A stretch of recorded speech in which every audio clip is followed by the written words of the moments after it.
ఓం నమో శ్రీ లక్ష్మీ వెంకటేశ్వరాయ శ్రీ మహాగణాధిపతయే నమః. ఉగ్రం వీరం మహావిష్ణుం జ్వలంతం సర్వతోముఖం నృసింహం భీషణం భద్రం మృత్యుర్నమామ్యహం. ప్రేక్షకులకి నమస్కారాలు తెలియజేస్తూ మనం మే నెలలో మన యొక్క రాశుల వారికి ఎలా ఉంటుంది అనే విషయం తెలుసుకుంటూ మనం మే నెలలో గ్రహాల యొక్క పరిస్థితి కూడా మనం తెలుసుకుందాం. మే నెలలో వృషభ రాశిలో గురుడు యొక్క సంచారం, కర్కాటక రాశిలో కుజుడి యొక్క సంచారం, కన్యా రాశిలో కేతువు, మీన రాశిలో రాహు, శుక్రుడు, బుధుడు, మేషరాశిలో రవి, ఆయన 15వ తారీఖు తర్వాత మరి వృషభ రాశిలో రవి యొక్క సంచారం, గురుడు వృషభ రాశి నుండి మిథున రాశిలోకి మే 15 నుండి ఆయన సంచారం. ఈ విధమైనటువంటి మార్పుల్లో మే నెలలో మన రాశి వారికి ఎలా ఉన్నది అనే విషయాన్ని మనం తెలుసుకుందాం. దానికి సులభమైన పరిహారముల ద్వారా మనం ఆచరించినట్లయితే తప్పకుండా మంచి ఫలితాలు ఉంటాయి. ప్రతి ఒక్కరికి కూడా వ్యక్తిగత జాతక ప్రభావం, ఖగోళంలో ఉన్నటువంటి గోచార గ్రహముల యొక్క ప్రభావం, 2 ప్రభావాలతో మనిషి యొక్క జీవన విధానం సాగుతూ ఉంటుంది. కాబట్టి మనం తప్పనిసరిగా ఈ గోచారము అంటే గ్రహముల యొక్క చారము. గ్రహాలంటే ఆకాశంలో వర్తమానంలో మే నెలలో సంచరించే గ్రహాలు ఎటువంటి ఫలితాలను ఇస్తాయి, మనం ఏ విధంగా చూసుకోవాలి అని భయపడవలసిన అవసరం లేదు. దానికి సులభమైన పరిహారాలు మనం ఆచరించి తద్వారా పాజిటివ్ వైబ్రేషన్స్ డెవలప్ చేసుకుంటూ మనం అనుకూలమైన ఫలితాలు పొందొచ్చు. ఇప్పుడు కూడా జ్యోతిషము అంటే బ్యాటరీ లైట్ల కాంతిని చూపిస్తుంది. కాబట్టి మనకి గ్రహానుకూలత ఉంటే సంతోషం, గ్రహాల యొక్క వ్యతిరేకత ఉన్నట్లయితే సత్ఫలితాలు పొందడం కోసం మనం సులభమైన పరిహారములు మనంతట మనం ఆచరించడం ద్వారా ఎక్కువ ఫలితం ఉంటుందని తెలియజేస్తూ మనం ముందుగా రాశుల గురించి ప్రారంభిద్దాం. మీనరాశి. ఈ మీనరాశి వారికి మనం చూసినట్లయితే తప్పనిసరిగా మరి తృతీయంలో ఉన్న గురుడు చతుర్థ స్థాన సంచారం, ఆల్రెడీ రాశిలోనే శని, గ్రహాలన్నీ కూడా మిశ్రమైనటువంటి ఫలితాలు కనబడుతున్నాయి. అయితే ఆత్మస్థైర్యం కొంత మే 15 నుంచి మే నెలాఖరు వరకు అనుకూలమైన ఫలితాలు ఉంటాయి. కుటుంబార్థిక సంతానపరమైన వ్యవహారాలు, ఆత్మవిశ్వాసం, దృఢమైన విశ్వాసంతో ముందుకు వెడతారు. సూర్య భగవానుడు మే 15 తర్వాత మేషం నుండి వృషభ రాశి సంచారమే దీనికి ముఖ్య కారణం.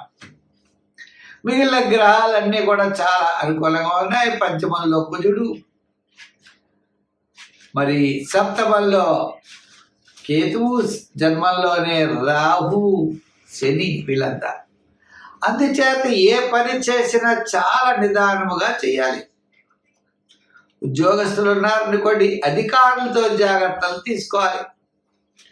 రాజకీయ నాయకులు కూడా మాట్లాడేటప్పుడు, ప్రయాణాదులు చేసేటప్పుడు, వృత్తుల వారు కూడా నూతనమైన వృత్తులు చేయకుండా సామాన్యమైన వృత్తులు చేయాలి. గోచార రీత్యా ఈ రాశి వారికి మిశ్రమైనటువంటి ఫలితాలు ఉన్నాయి. ఒక్క సూర్య భగవాన్ అంటే దృఢమైన మనస్సు, అదే మిమ్మల్ని విజయం వైపుకి తీసుకువెడుతుంది. ఎంతో శ్రమతో కానీ విజయం దక్కదు. సులభమైన మార్గములు ఏమీ పనికిరావు. మీ ఆలోచనలు చాలా కరెక్ట్గా ఉండాలి. మీ ప్రణాళికలు చాలా కరెక్ట్గా ఉండాలి. ఉదాహరణకి విద్యార్థులు ఏదైనా టెస్ట్ రాయాలి అంటే చాలా కష్టపడాలి. ప్రణాళికలు చక్కగా సిద్ధం చేసుకోవాలి. ఏదో అలా వెళ్ళి పరీక్ష రాస్తామంటే ఉత్తీర్ణత అయితే చెందలేరు. ప్రణాళికబద్ధమైనది ఏదైనా సరే ఈ రాశి వారు విజయం సాధిస్తారు. ఏ ప్లాను లేకపోతే మాత్రం విజయం సాధించే అవకాశాలు లేవు. అంతేకాదు ఆర్థిక ప్రణాళికలు కూడా చాలా అవసరం. ఎంత వ్యయం చేయాలో, ఆదాయం ఎంతో తెలుసుకుని చేయాలి. కొత్త కొత్త వ్యాపారాదులు పెట్టుబడి పెట్టడం, కొత్త కొత్త ఆలోచనలతో ముందుకు దూసుకు వెళ్ళడం, కనపడిన వాడికి హామీలు సంతకం మధ్యవర్తిత్వానికి సంతకాలు పెట్టడం, మనం ఏదో చేద్దాం అనుకునేప్పుడు చాలా ఇబ్బందులు ఫేస్ చేయవలసిన పరిస్థితులు ఉన్నాయి.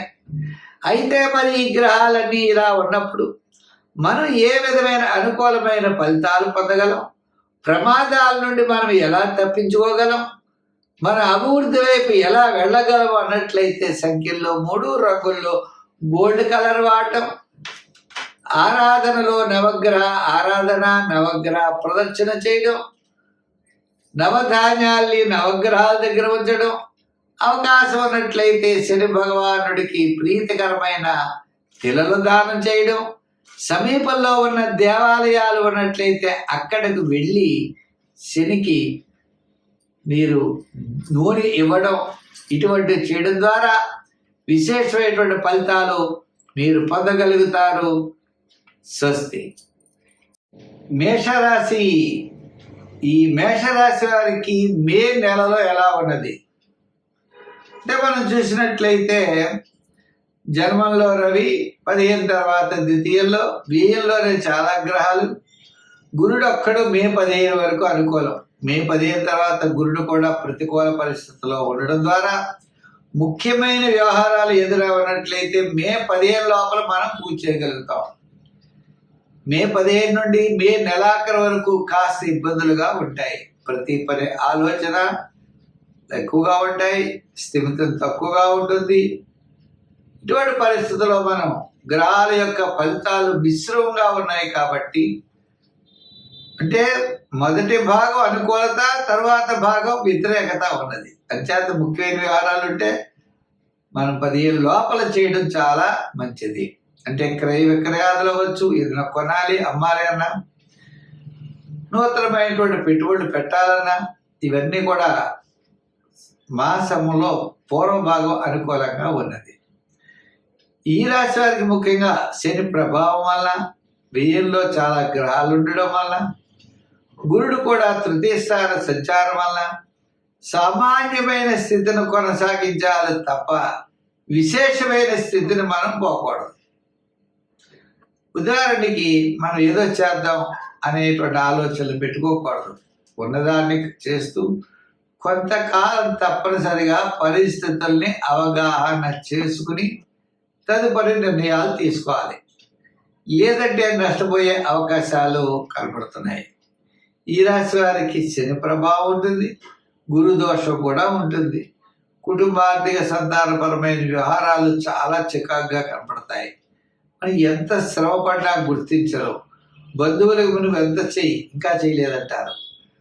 ఈ విధంగా అంటే స్నేహితులకు కూడా ఎంత చేసినా కూడా వారు సంతృప్తి చెందరు. ఇటువంటి పరిస్థితుల్లో మనం శ్రమపడడం అంత అయితే మంచిది కాదు.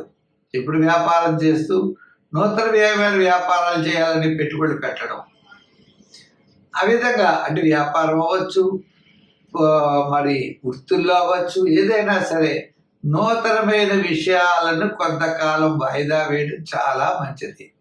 అంటే గబగబ ఆకస్మిక నిర్ణయాలు అనేవి పనికిరావు. అంటే నిదానంతో వ్యవహరించాలి. ఆకస్మిక నిర్ణయాలు పనికిరావు. కోపం, ఇరిటేషన్ పనికిరాదు. శుభ్రమైనటువంటి ప్రయత్నాలు కూడా చాలా నిదానంతో ముందుకు వెళ్ళాలి. అంటే ఈ పరిస్థితి మే నెల మిశ్రమైనటువంటి ఫలితాలు కనపడుతున్నాయి కాబట్టి తప్పనిసరిగా ఈ రాశి వారు శనీశ్వరుడికి తైలాభిషేకాలు చేయడం చాలా మంచిది. గురుబలం కూడా తగ్గడం చేత శివారాధన, శని భగవానుడికి తైలాభిషేకాలు చేయడం. మరి ఈ రాశుల్లో సంఖ్యల్లో మనం చెప్పాలి అంటే 7వ నెంబరు ధరించడం మంచిది. రంగుల్లో ఎరుపు రంగు ధరించండి. దానాల్లో తిలదానం చేయండి. ఎక్కువగా తిలల్ని దానం చేయడం, నల్లని పాదరక్షల్ని దానం చేయడం, అదేవిధంగా సమీప దేవాలయాలకు వెళ్ళి మీరు నూనె ఇచ్చి దీపం పెట్టమని చెప్పండి. ఈ విధంగా మీ యొక్క పరిహారములు చేయడం ద్వారా పాజిటివ్ వైబ్రేషన్ డెవలప్ చేసుకుంటూ ముందుకు వెళితే మేషరాశి వారికి అనుకూలమైనటువంటి ఫలితాలు ఉంటాయి.